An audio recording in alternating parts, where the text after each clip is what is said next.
The following is an exclusive presentation of HDNet.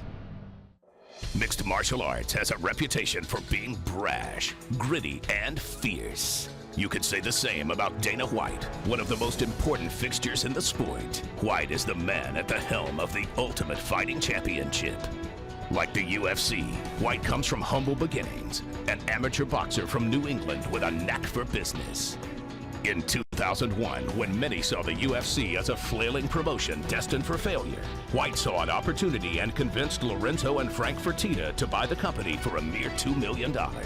Today, the UFC empire's worth is estimated at $1 billion, with MMA's top fighters, a popular reality show, and a fan base that stretches around the globe.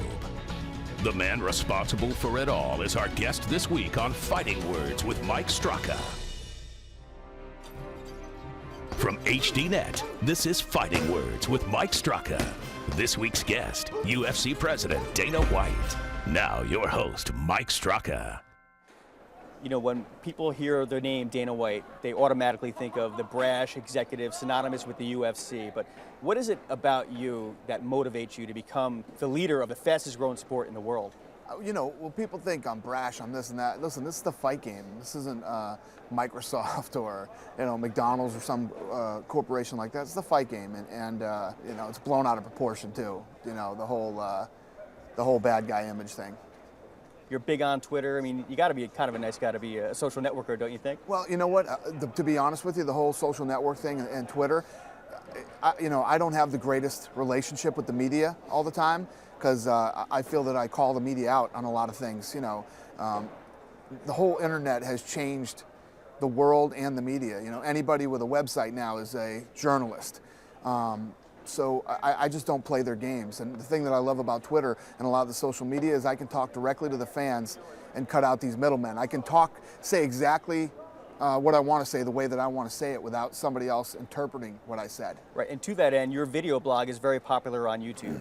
And that's another tool you use to sort of call out the media. Most recently, Jake Rosen. Another time was Loretta Hunt. But you do go out and say what you want to say. Right. You're not afraid of controversy, are you? No, and really what I say shouldn't be controversial. Listen, this isn't 1986 anymore, where the media can say whatever they want about somebody, and there's no way for you to respond. You can't rebuttal, you can't respond. Those days are over. So when the media does stuff that I think is wrong, or you know, whether it's misquotes or misinformation or flat out lying, I'm going to call them out on it. And I don't see what's so controversial about that. What do you think, when you make business decisions, who do you consult with? Do you have somebody that you consult with yourself and say, okay, here's what I have an idea for this. Is this the best route to this end? Yeah, you know, there's a lot of decisions I make on my own, or Frank Lorenzo and I get together as a team and make decisions. The greatest thing that I have is obviously, you know, I've been in the fight game a long time. I know this business better than anybody does. And having two really smart, really open-minded businessmen as my partner is huge. And I think that, you know, part of the reason that this thing has become so big is because of the friendship, the relationship, and the trust that Frank and Lorenzo I have with each other. What do you say to critics of yours who say, okay, Dana was a lucky guy, he was friends with two rich guys, and that's why he is where he is today?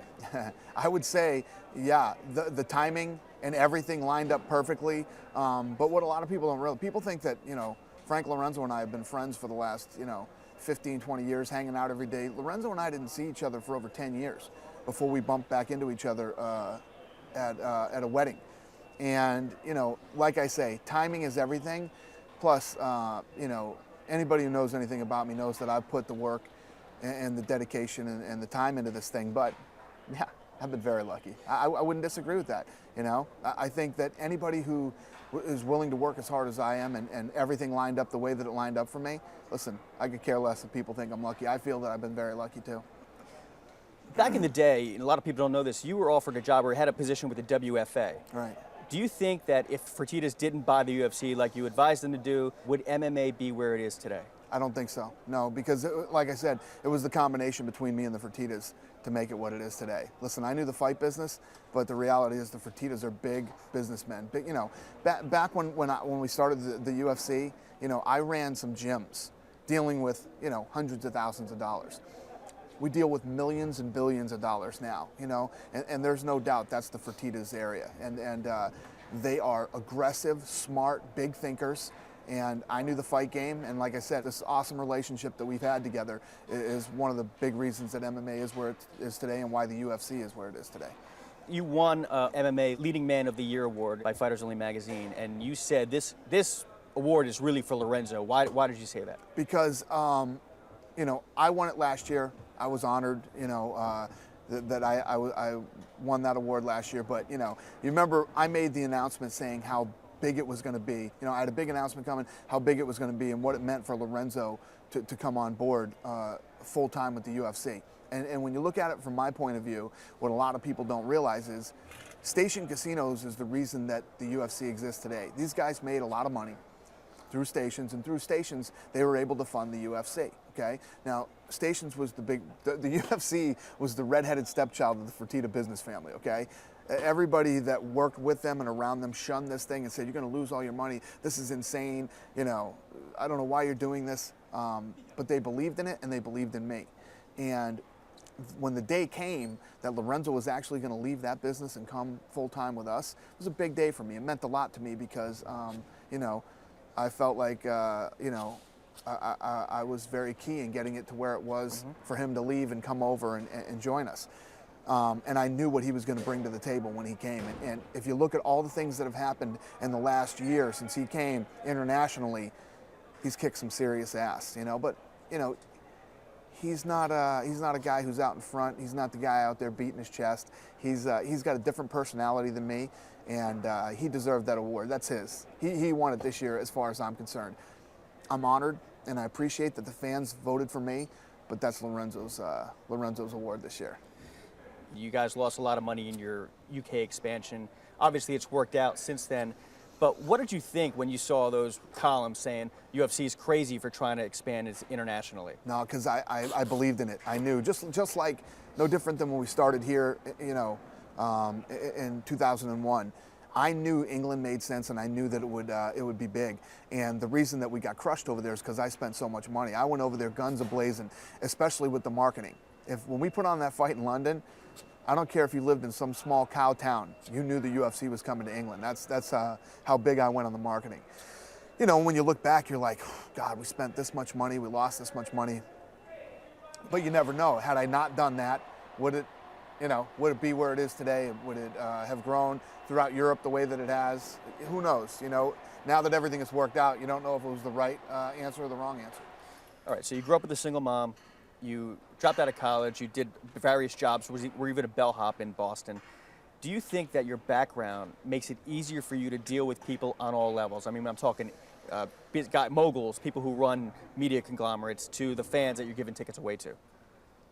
I don't know if it makes it any easier or harder. I mean, I am who I am, and I treat everybody the same, whether you're a huge media conglomerate or you're just one of the fans. So everybody's the same to me, and I treat everybody exactly the same. So I don't know, but I've always, you know, it might be funny to some of the people watching, but, you know, I've been a people person my whole life, and I deal well with people, or if you choose not to deal with me, then I don't deal well with you, you know, but either way, I know how to deal with people. Do you think somebody else could run the UFC and bring it to where it is other than you? You mean when we started this thing, could somebody else have done this? Probably, who knows? I don't know the answer to that. You know, I know there's a lot of things that I did, and Lorenzo says it all the time, that a regular guy wouldn't have done. You know, some moves that I made and a lot of decisions that I made that somebody else probably wouldn't have done. But I wouldn't be cocky enough to sit here and say somebody else couldn't have done it. What do you think your greatest accomplishment is? My greatest accomplishment? Inside or outside the octagon? My kids. You know, I think that, you know, I love what I do. I get up every day and can't wait to get into work, can't wait to win, can't wait to keep growing this thing. But, you know, at the end of the day, it's all about my kids. I love spending time with my kids and hanging out with them. And, you know, as much as I travel and as hard as I work, I try to always make sure that I can get as much time in with them as I can. Do you think in your position it's easier or harder to please your kids? No, my kids are pretty good kids. You know, they're pretty easy to please. You know, they have lots of things and they get to do lots of things, but I make sure that they appreciate it and try to help them understand that, you know, I didn't grow up like this. You know, I didn't have birthday parties like this, and I didn't live in a house like this, and I didn't wear clothes like this. So I try to, try to keep them grounded. You know, the one thing to me is, I'm not pushing my kids and saying they have to be doctors or lawyers or go to college or any of this stuff. I want my kids to be just like me. I want my kids to be happy. I want them to get up every day and love going to work, because I think there's so many people out there that get up every day and are miserable going to these jobs that they hate, and that's what I don't want for my kids. Two things I don't want is that, and I want to make sure that I keep my kids away from drugs. If I can do those two things, I did it. I was a good dad. Coming up next on Fighting Words with Mike Straka. There was a time when you said to the Fertitta brothers, it's time to look for a buyer for this thing. During that time, did you ever think to yourself, I'm in over my head? That's coming up next on Fighting Words with Mike Straka.